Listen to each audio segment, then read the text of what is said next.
വർഷങ്ങളായിട്ട് ഈ June 5 UNESCO UN പരിസ്ഥിതി ദിനമായിട്ട് ആചരിക്കുന്നത്.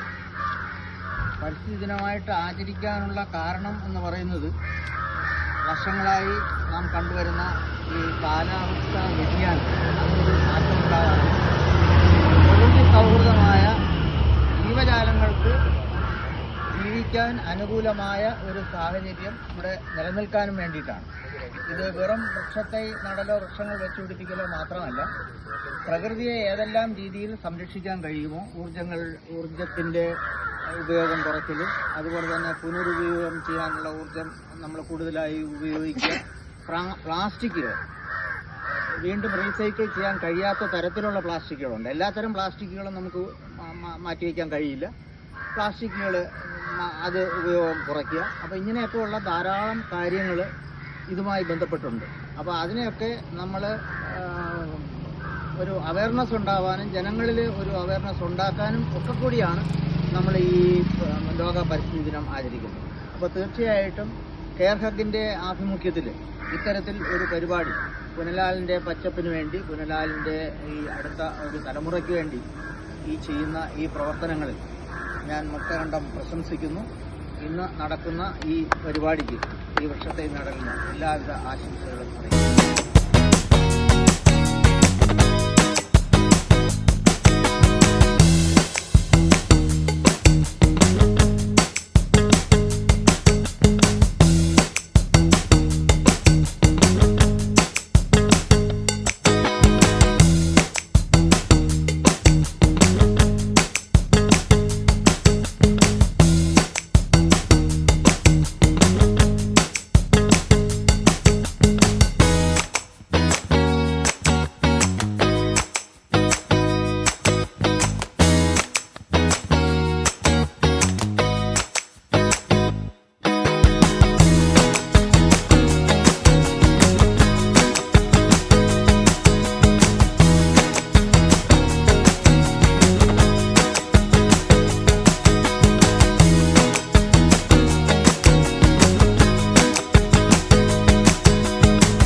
അറിയിക്കുന്നു. അതേ കരം കൊണ്ട് തന്നെ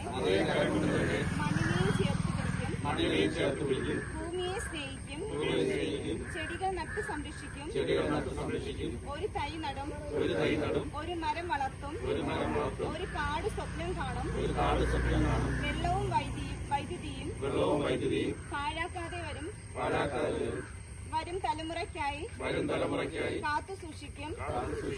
ഹരിതമായ നാളേക്കായി ഇന്ന് ഞങ്ങൾ പ്രവർത്തിക്കും. പ്രതിജ്ഞ.